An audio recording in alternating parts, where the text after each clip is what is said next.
मैं सिराज बात कर रही हूँ। मुझे उम्मीद है कि आप लोग सब खुश होंगे, खैरियत से होंगे, अपनी फैमिली के साथ, बच्चों के साथ। आज मैं आप लोगों से स्ट्रॉबेरी टोस्ट शेयर कर रही हूँ। ये उन लोगों के लिए तो एक बेहतरीन आइडिया है जो कि जेली और मामलेट रोटी भी लगा के खाते हैं। हम लोगों को ये आइडिया नहीं है कि ये जेली और मामलेट जिसमें शुगर होती है वो हमारे लिए कितना ही नुकसानदेह है। तो आज से आप उन जेली और ये खाना बंद कर दें और ये हेल्दी चीज़ें बनाना शुरू करें। तो आइए देखते हैं कि इसको कैसे बनाएंगे।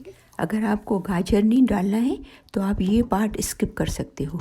जस्ट हल्का सा मेयो, स्ट्रॉबेरी और सिनेमन इसके साथ भी आप बना सकते हो। हल्का सा बटर, हाफ टी स्पून से भी कम थोड़ा सा डालेंगे। इसको 1 मिनट के लिए खाली हल्का हल्का वो करेंगे फ्राई। मैंने आपको दिखाया ना, बिल्कुल हल्का सा बटर डाला है, हाफ टी स्पून से भी कम। अगर आप जस्ट स्ट्रॉबेरी, सिनेमन, हनी और मेयो ये 4 चीज़ों से भी अगर बनाओगे ना तो भी बहुत ही बेहतरीन बनता है।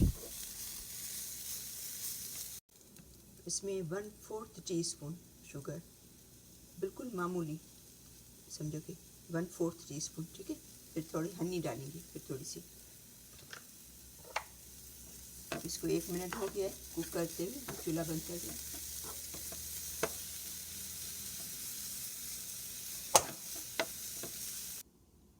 अभी एक स्लाइस को जो है वो टोस्ट करेंगे, ठीक है। टोस्टर में हमने जो स्लाइस टोस्ट की थी ना, उसको हल्का सा मेयो लगाएंगे। आप प्लीज़ अपने बच्चों को बिल्कुल कि शुगर का इस्तेमाल न कराएं, बिल्कुल शुगर ना दें, क्योंकि शुगर उनके लिए बहुत बहुत ही ख़राब है। बहुत ज़्यादा नहीं, थोड़ा थोड़ा हल्का हल्का। 1 टीस्पून सिनेमन इसके ऊपर डालेंगे। अभी जो हमने ये गाजर को हल्का सा 1 मिनट के लिए खाली वो किया था, कुक किया था, वो उसके ऊपर डालेंगे। ये बहुत ही यम्मी, बहुत ही हेल्दी, देखो हर चीज़ हेल्दी है इसके अंदर, और बहुत ही यम्मी बनता है। स्पेशली सबको अच्छा लगता है, पसंद आता है, लेकिन स्पेशली बच्चों को बहुत ही अच्छा लगता है ये। अभी इसके ऊपर थोड़ी सी हनी लगाएंगे, ठीक है।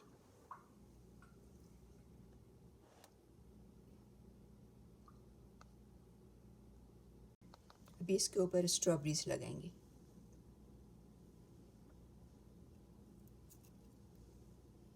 बहुत ही देखो रिच हेल्दी है, कोई भी इसके अंदर ऐसी चीज़ नहीं है जो हेल्दी नहीं हो। ये जिनको वज़न कम करना है, जिनको वज़न बढ़ाना है, उनके लिए भी अच्छा है, और जिनको वज़न कम करना है उनके लिए भी अच्छा है। ये हमारा रिच हेल्दी सैंडविच तैयार है।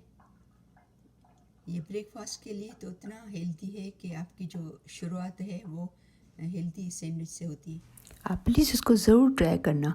आप जो मीठी चीज़ें खाते हो, जो शुगर से बनी होती हैं, वो आप प्लीज़ प्लीज़ बंद करें। न तो खुद खाएं, न तो बच्चों को खिलाएं। इसकी जगह पे इतने सारे चॉइसेस हैं आपके पास। मैं और भी शेयर करूँगी सैंडविच जो है वो, जिनको मीठा खाने का शौक़ है तो ये नेचुरल मीठी चीज़ें खाएँ, आर्टिफिशियल नहीं खाएँ। तो मुझे उम्मीद है कि मेरी आज की ये रेसिपी आपको पसंद आई होगी। प्लीज़ इसको लाइक करना, आप शेयर करना, और अगर आपने मेरा चैनल सब्सक्राइब नहीं किया है तो उसको ज़रूर सब्सक्राइब करना।